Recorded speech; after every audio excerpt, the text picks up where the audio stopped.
Miarowy, basowy churgot narastał. Zdawał się wręcz zbliżać. Powoli słyszalne stały się wysokie, jękliwe nutki metalu, uderzającego i trącego o metal, piskliwy śpiew źle nasmarowanych łożysk. Przecież nie używają chyba tutaj.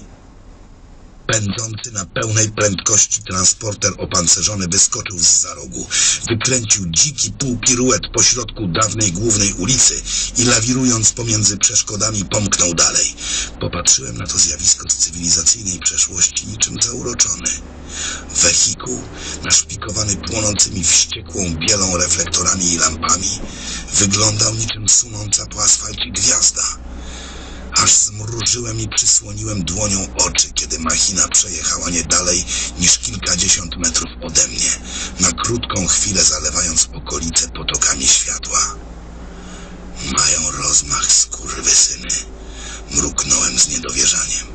Wóz wszedł fachowym driftem w zakręt, przy okazji staranował bokiem budkę telefoniczną i zniknął mi z oczu.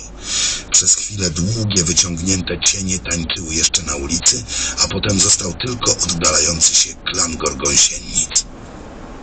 Odetchnąłem głęboko. Pokręciłem głową. A ja już myślałem, że tu lepiej nie. Rytmiczne, ciężkie dudnienie 20-milimetrowego działka odezwało się na chwilę przed tym, jak obłąkańczo długą serią zagdakał CKM zwierzyczki. Hałasować. Dokończyłem. Wsłuchiwałem się w odgłosy bitwy z niesłabnącym zaciekawieniem, brnąc na azymut przez ruiny miasta.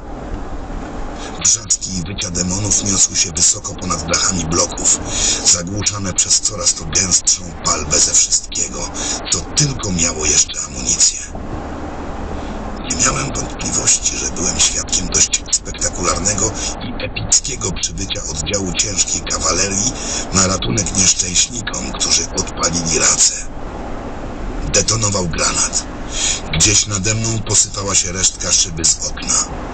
Odruchowo przykucnąłem i zasłoniłem głowę, ale po chwili wstałem i rozejrzałem się. Nie ma takiego głupiego, co by komornikowi na dobre nie wyszło.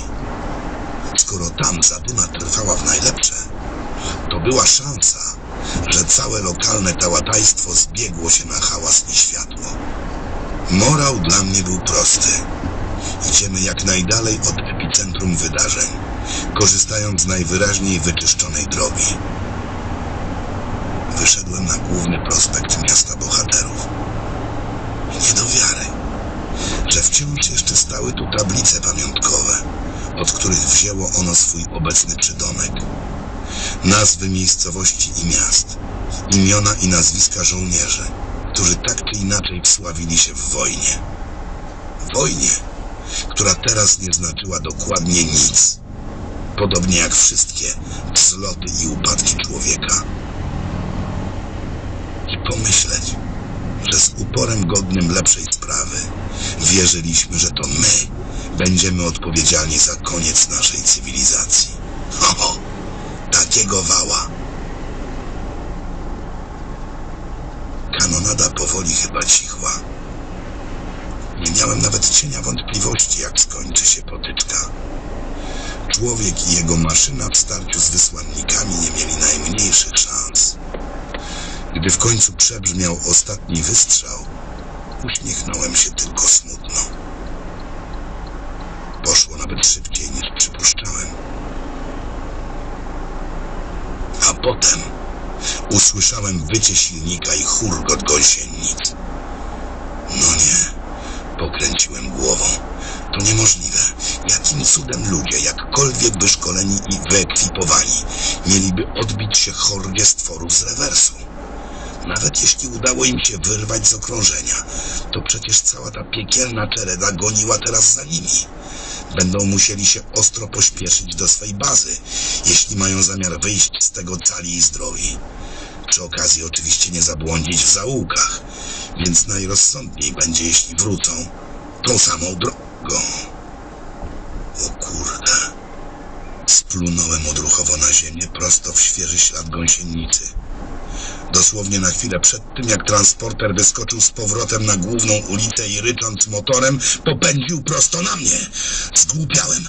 Po raz pierwszy w życiu poczułem dokładnie to, co czuje mały zajączek w światłach 18-kołowej ciężarówki. Zupełny, wszechogarniający stupor i całkowity paraliż decyzyjny. Dudniąca i siejąca oślepiającym światłem kula stali mknęła dokładnie na mnie, a ja, jak głupi, nie mogłem nawet zdobyć się na to, żeby uskoczyć z drogi. Wszystko we mnie krzyczało: uciekaj, ratuj się, a ja nie byłem w stanie poruszyć ani jednym mięśniem, patrząc tylko, jak transporter jest coraz bliżej i bliżej i... Skoczyłem w bok, dosłownie w ostatnim ułamku sekundy, niemalże ocierając się o pancerną burtę. Wóz przeleciał obok, rozbryzgując lód i śnieg na wszystkie strony, a ja zaryłem prosto w zaspę. Światło, hałas, huk. Wszystko to oddalało się teraz w zawrotnym tempie. Wyplułem z ust lepki śnieg, podniosłem się i otrzepałem. Churgot powoli niknął. Gubił się gdzieś w labiryncie uliczek. Skubani dali radę. Oderwali się od ścigającej ich fali potworów, które teraz... Pierwszy z demonów wyskoczył zza rogu i zahamował w sypkim, głębokim śniegu. Nie był szczególnie wielki, wyglądał raczej jak dzieciak, którego ktoś przeżył, wypluł i dla zabawy doszył kilka dodatkowych kończyn od losowych zwierząt. Rozejrzał się cokolwiek zdezorientowany. Uniósł wydłużony pysk, próbując złapać w powietrzu woń spalin i rozgrzanego żelaza. I wtedy zobaczył mnie. O kurwa mać! Szepnąłem. Czerwone ślepia patrzyły na mnie tylko przez chwilę. Potem po prostu odwróciłem się i rzuciłem do biegu. Ryk wściekłości istoty nadszedł wraz z narastającym szumem, gdy fala pokracznych, groteskowych stworów wysypała się, wylała, wypełzła i wyśliznęła z wąziutkiej uliczki, rozlewając po prospekcie niczym lawina błota. Chitynowe odnóża, macki, szczypce i pazury zdawały się przelewać, tonąć i wyłaniać w zwojach gęstego, czarnego dymu, ścielącego się wszędzie tam, gdzie przemieszczali się słudzy rewersu. Masa zakotłowała się, gdy kilka większych demonów zaczęło spierać się i przepychać o miejsce w szyku, zaburzonym przez niespodziewaną zmianę kierunku. Ileś istot nie zauważyło nawet, że pochód stanął, więc na złamanie karku popędziły przed siebie, staczając się z wrzaskiem w koryto wyschniętej rzeki i ciągnąc za sobą czeredę pomniejszych chochlików. Przez chwilę zdawać by się mogło, że cała ta kawalkada zaraz rzuci się sobie do gardeł, ale wtedy kozionogi inkub wyskoczył naprzód, ryknął coś w sobie tylko znanym narzeczu i machnął trzymanym w łapie sierpem, pokazując kierunek. Stwory zaryczały dziesiątką głosów, a potem, jak jeden mąż, popędziły za mną. Oczywiście, to nawet fajny i plastyczny opis. Ja jednak nie widziałem z tego wszystkiego nic, nazbyt zajęty panicznym uciekaniem. Biegłem tak, jak nie biegłem jeszcze nigdy. Wszystko do tej pory, każdy dziki wyścig, żeby uniknąć śmierci